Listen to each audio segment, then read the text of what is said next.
Kalau belum subscribe juga segera ya, supaya kita bisa terus mengikuti channel ini. Firman Tuhan itu ada yang namanya logos, artinya firman tertulis, yaitu Alkitab di tangan. Ada cetakannya, tertulis di sana, tidak lari kemana-mana. Kejadian sampai Wahyu selalu lengkap di situ.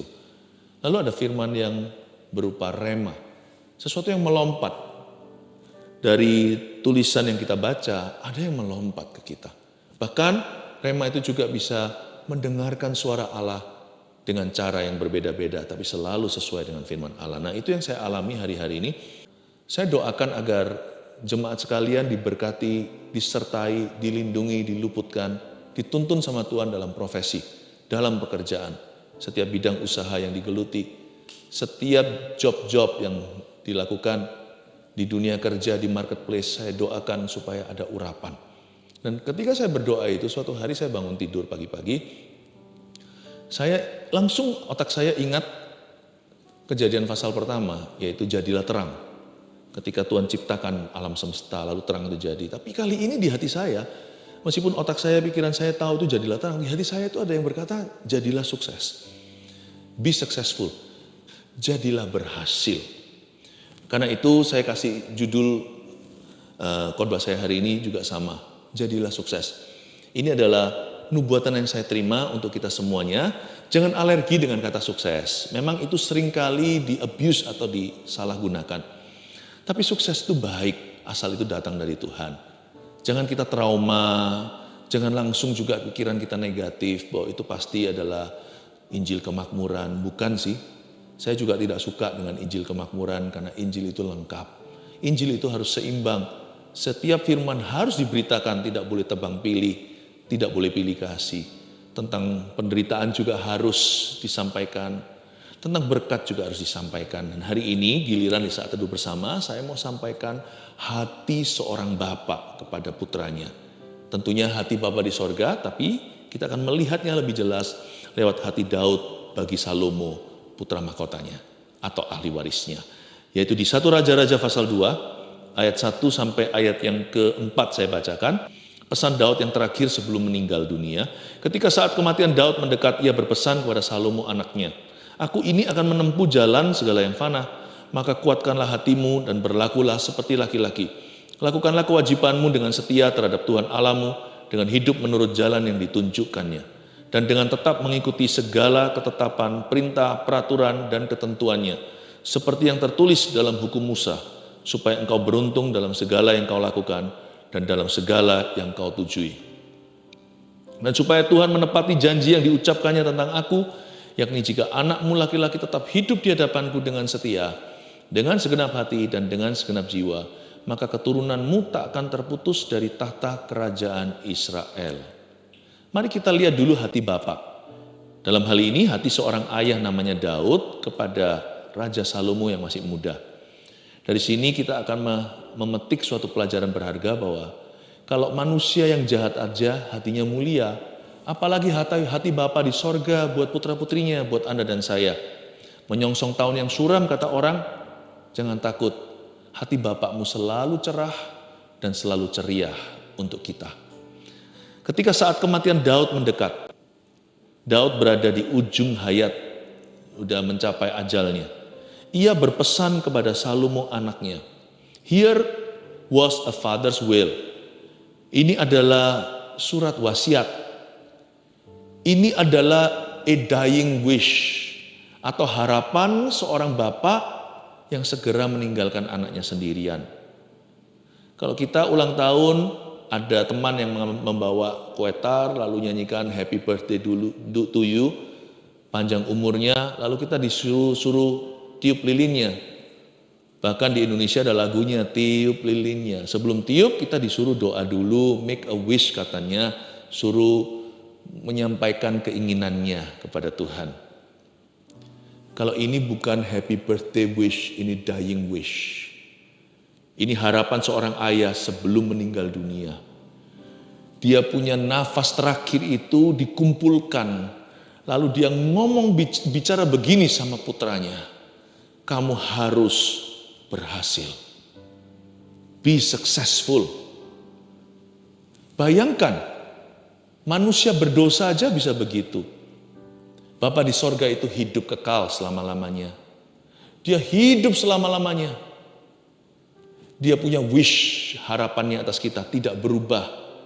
Dahulu, sekarang, sampai selama-lamanya Yesus tetap sama.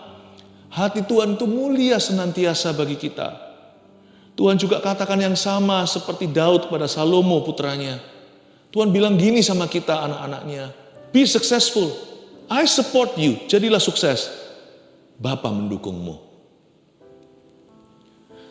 Tapi ayat 2, Daud memberikan wejangan. Dia beritahukan pada anaknya yang kurang pengalaman. Kalau kamu mau berhasil, kamu harus bertekad bulat. Lihat ayat 2. Aku ini akan menempuh jalan segala yang fana. Itu kata indahnya. Kata indah seorang yang mau meninggal dunia. Dengan kata lain, sebentar lagi aku mati. Maka kuatkanlah hatimu dan berlakulah seperti laki-laki. Berlakulah seperti laki-laki ini bukanlah soal gendernya. Ini juga firman bagi laki-laki maupun perempuan. Kuatkanlah hatimu dan berlakulah seperti laki-laki, itu kencangkan seluruh ototmu. Pakai setiap kekuatan yang tersisa. Kuatkan hatimu dari semua yang perlu Anda kuatkan dalam hidup ini.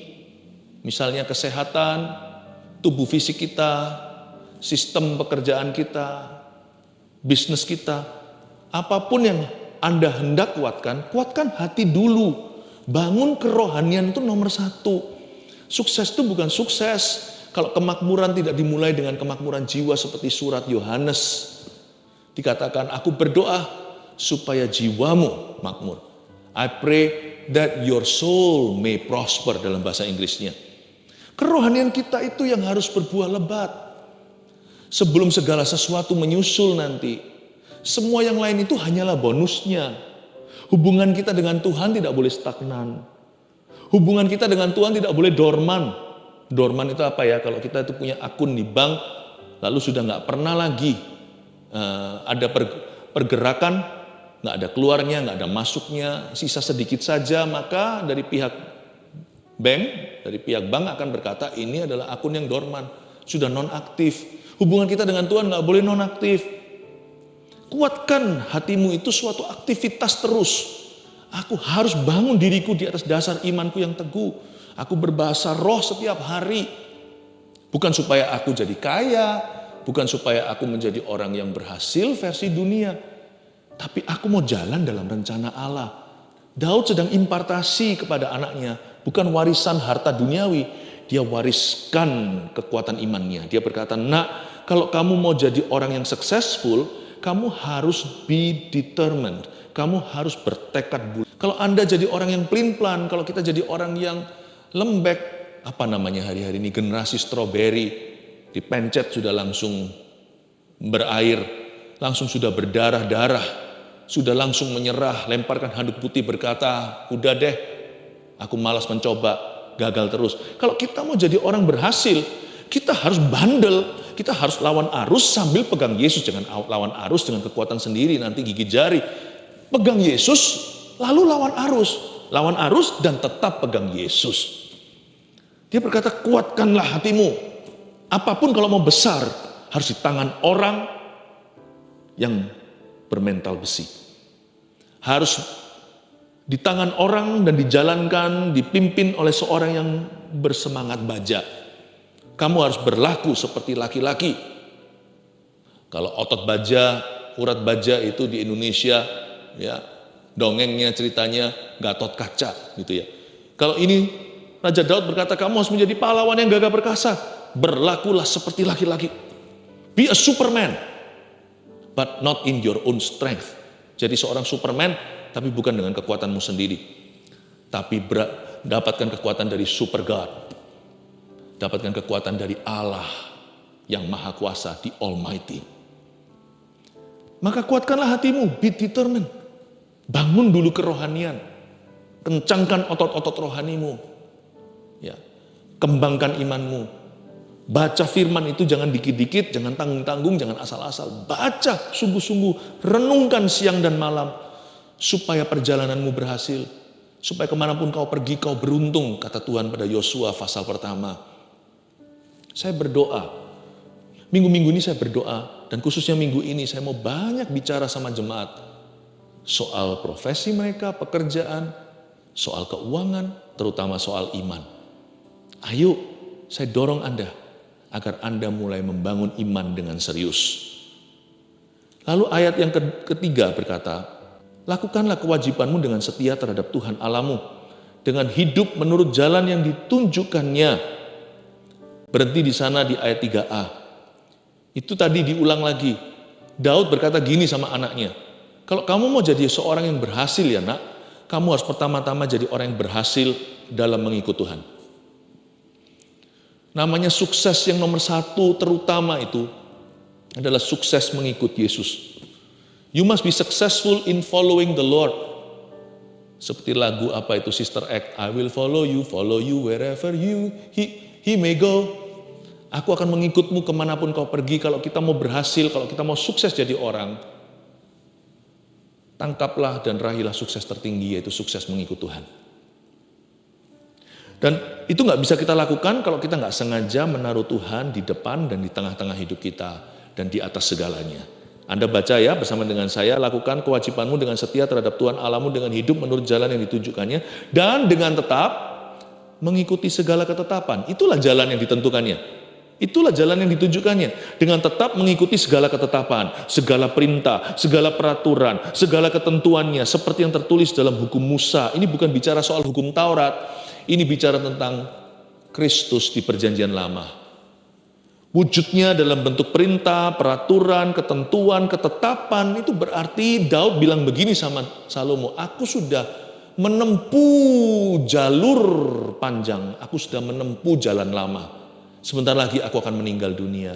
Percaya papa nak, percayalah bahwa tidak bisa kita itu berhasil sungguhan kecuali kita jadikan Kristus segalanya. Dia jadikan Kristus ketetapan kita, peraturan kita, perintah kita, ketentuan kita, segala sesuatu yang tertulis. Firman ini benar. Dengan kata lain, Daud berpesan. Dan hari ini Roh Kudus pakai firman ini untuk berpesan pada kita. Be Christ-centered in everything you do. Apapun yang kau lakukan, tetaplah berpusat pada Kristus. Berpusat pada firman. Be Christ-centered. Be word-centered. Alkitab ini bukan buku bagi saya, meskipun ada kitabnya. Alkitab ini adalah the center of my life. Alkitab ini adalah pusat kehidupan saya. Semua apapun pembicaraan saya, pernikahan saya, ya, parenting saya, cara membesarkan anak, metode saya, cara hidup, gaya hidup saya, metode pelayanan, segala sesuatu itu patronnya adalah firman. Ini menjadi sentralisasi. Segala sesuatu yang saya lakukan, katakan, yang saya miliki, semuanya itu dari sini. Be Christ-centered, ikuti segala ketetapan, segala perintah, peraturan, ketentuan, seperti yang tertulis dalam hukum Musa. Jadikan firman itu pusat kehidupanmu, jadikan Kristus pusat kehidupan. Supaya, coba lihat itu tadi. Supaya apa? Kita mengikuti segala ketetapan, perintah, peraturan, ketentuan. Supaya engkau beruntung dalam segala yang kau lakukan dan dalam segala yang kau tuju. Dalam bahasa Inggrisnya kira-kira begini. So you will be successful and unstoppable. Daud ngomong begini sama putranya, sama anak kesayangannya. Nak, kamu lakukan semua itu ya supaya kamu beruntung dalam segala yang kamu lakukan dan segala yang kamu tuju. Supaya kamu berhasil dalam tujuan-tujuanmu. Supaya kamu sukses. So you'll be successful and unstoppable. Supaya tidak ada yang bisa merintangimu, tidak ada yang bisa menghalangi. Tapi sungguhan ya, jikalau kita melakukan kehendak Tuhan dengan cara yang berkenan pada Tuhan, plus dengan pertolongan Tuhan apalagi, siapa sih yang bisa bertahan melawan kita? Coba renungkan.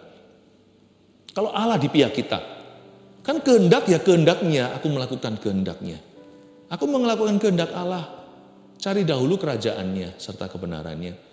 Kalau hari ini hidupku benar di hadapannya, siapa lawanku? Apalagi kalau saya melakukan kehendak Tuhan itu dengan cara yang berkenan. Metodenya pun ku perhatikan, tidak menghalalkan semua cara. Tujuan tidak menghalalkan cara. Tapi saya dengar-dengaran dengan Tuhan. Tuhan pimpin dan tuntun setiap langkah.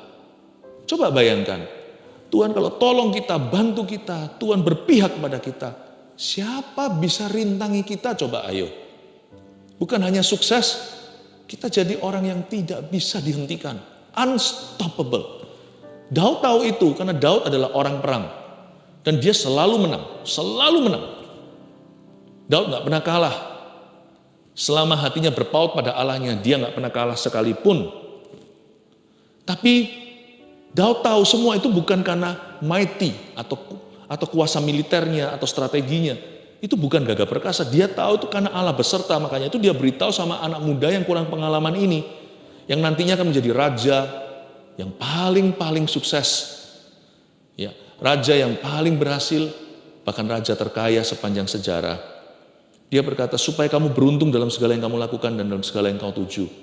So you will be unstoppable. Supaya tidak ada satupun musuhmu bisa merintangi, menghalangimu. No one. Tidak ada seorang pun bisa berkata kepadamu, kamu tidak bisa lakukan itu.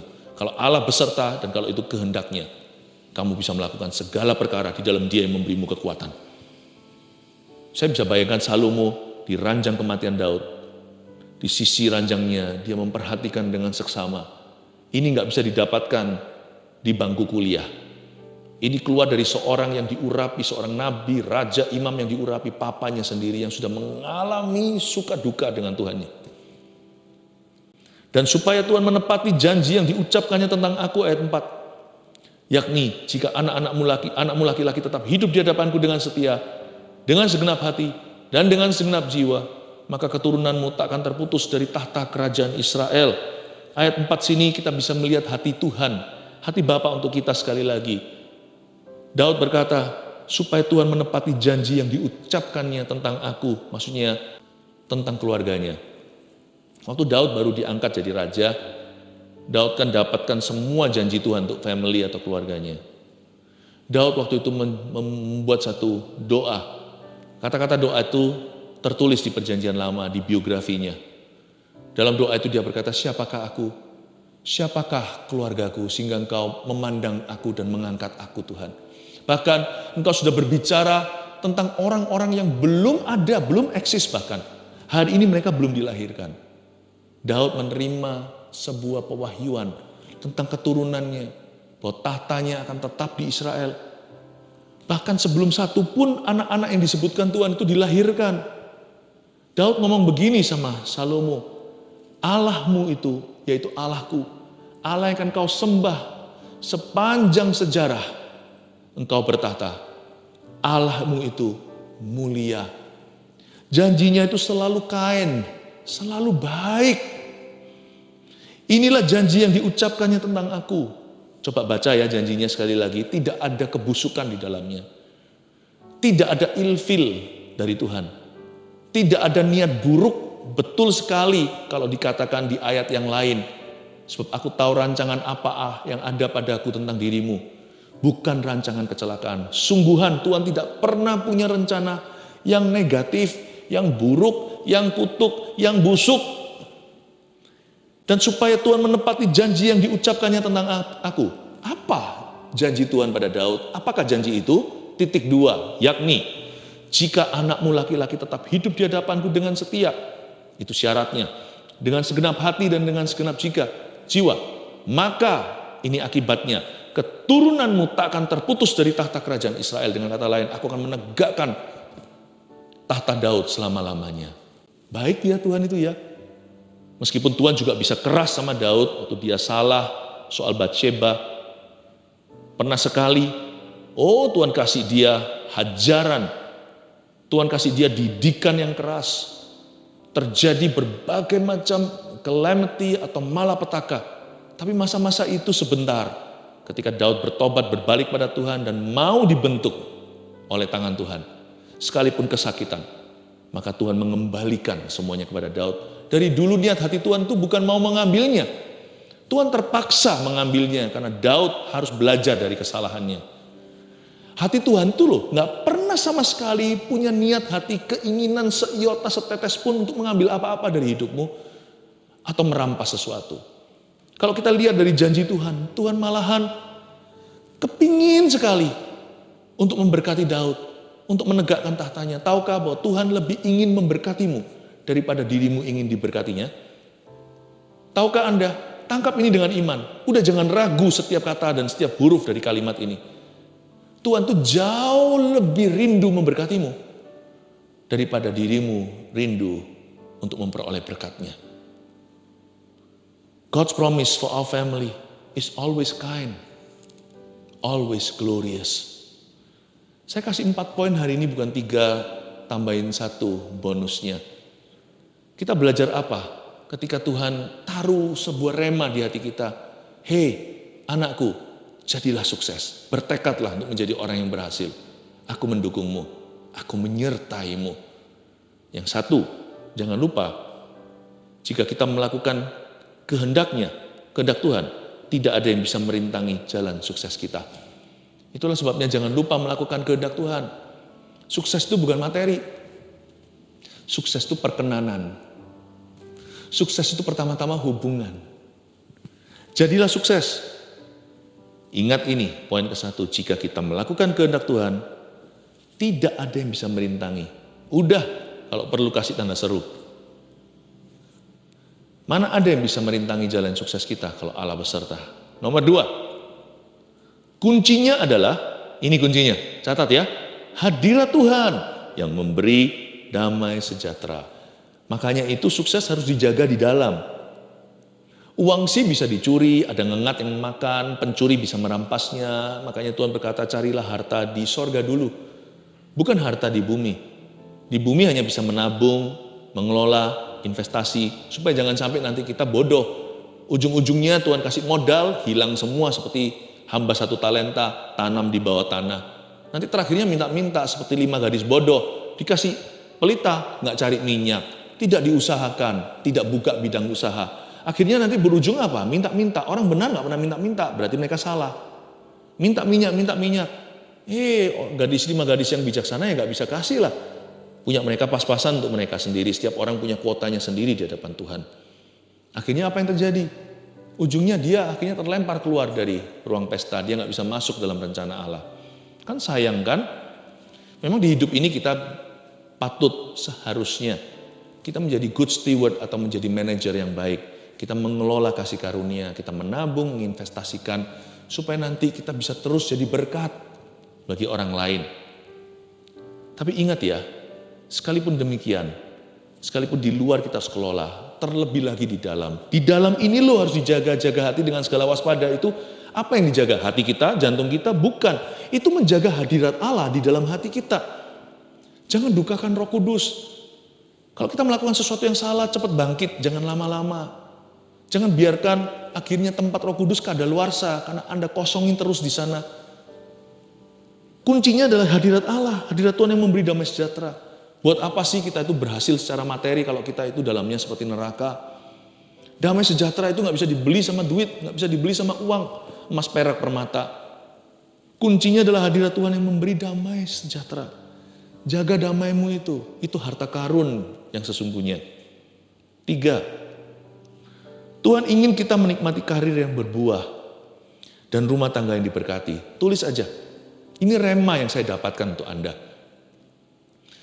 Meskipun ya kita nggak bisa pakai ini untuk klaim atau bukan untuk menuntut Tuhan kalau sesuatu buruk terjadi. Tapi jangan ragukanlah hati Bapa. Do not doubt the Father's heart. Jangan ragu, hatinya Bapa itu selalu mulia. Di sini kita bisa melihat dengan sangat amat sangat jelasnya hati Bapa yang tidak perlu diragukan. Tuhan memang ingin kita menikmati karir yang berbuah, fruitful work. Kalau Tuhan bisa pulihkan Taman Eden, Tuhan pulihkan dalam dirimu. Taman Eden itu mana ada buah yang busuk? Pernah dengar enggak Adam dan Hawa kelaparan? Enggak pernah. Mereka boleh makan dari semua buah dari setiap pohon yang ada di Eden itu. Kecuali ada satu pohon di taman itu jangan dijamah, yaitu pohon yang berbuahkan dosa. Pohon pengetahuan tentang yang baik dan yang jahat. Tuhan kepingin kita punya fruitful work seperti Eden itu. Meskipun kita sekarang harus berkeringat karena kita hidup di dalam dunia yang penuh perjuangan, tetapi saya percaya Tuhan masih bisa menumbuhkan buah-buahan dalam kehidupanmu lewat pekerjaanmu. Bukan hanya itu saja, rumah tangganya pun Tuhan ingin kita memiliki atau mengalami a blessed home atau rumah keluarga yang diberkati. Tuhan kepingin kita punya relationship, hubungan yang harmonis, yang saling mengasihi, yang saling menguntungkan, saling melengkapi. Tuhan kepingin rumah tangga kita itu bahagia. Dia ingin memberkatimu. Kalau di dalam keluarga Anda hutang piutang tidak pernah selesai, aduh itu seperti kuk yang dipasang setan, seperti roh perbudakan. Masa Tuhan tidak mau bebaskan kita kalau kita minta kepadanya, mintalah maka akan diberikan kepadamu, carilah maka engkau akan menemukan, ketoklah pintu akan dibukakan. Tuhan mau. Katakan pada dirimu, Tuhan mau. Yang terakhir, yang keempat, ini sebagai peringatan. Bukan tadi ada ketetapan, peraturan, perintah, tapi juga ada peringatan. Supaya kita jangan menuntut Tuhan. Tuhan itu siap untuk diuji. Ujilah aku buka tingkap langit. Tapi jangan tuntut, karena kita itu orang berdosa. Tuhan itu tidaklah, Tuhan bukanlah seorang terdakwa. Kitalah yang perlu didakwa. Tapi Tuhan mengasihi kita. Yang dikasihi Tuhan, jangan menuntut sorga. Tahu diri, mawas diri, ketahuilah bahwa Anda dan saya tidak layak di hadapannya. Itulah sebabnya catat ini juga. Sukses dari Tuhan tidak tentu seperti sukses duniawi. Sebab upah kita yang sejati ada di sorga, yaitu eternity atau kekekalan. Tahu nggak? Upah sesungguhnya, upah iman kita di bumi itu cuma secuil saja. Upah sebongkah itu di kekekalan. Namanya mahkota kebenaran. Karena itu janganlah kita itu kecewa kalau tidak semua harapan kita terjadi. Kalau kita tidak sesukses seperti yang kita harapkan, yang kita mimpikan. Atau kenapa kita kok nggak seperti tetangga kita, karena rumput tetangga kan selalu lebih hijau di mata kita. Setiap orang ada berkatnya dari Tuhan. Bapa kami di dalam sorga, dikuduskanlah namamu. Datanglah kerajaanmu, jadilah kehendakmu. Di bumi seperti di sorga. Berikan pada kami hari ini makanan kami secukupnya. Berikan kami rezeki kami masing-masing per rumah atau per orang. Kami belajar untuk memuaskan diri. Kami belajar bersyukur untuk apa yang sudah kami miliki. Beri kami hikmat untuk mengelolanya. Supaya kami jadi orang yang sukses di mata Tuhan yang memberi kami kasih karunia. Catat 4 poin ini, taruh di dalam hatimu. I pray, saya berdoa. Dan bahkan saya bernubuat dengan iman. Agar Anda menjadi orang-orang yang berhasil di dalam rumah tangga dan di dalam pekerjaan Anda. Biarkan promosi dari Tuhan datang menjemput Anda. Tuhan akan memberkatimu. God shall increase you. Haleluya.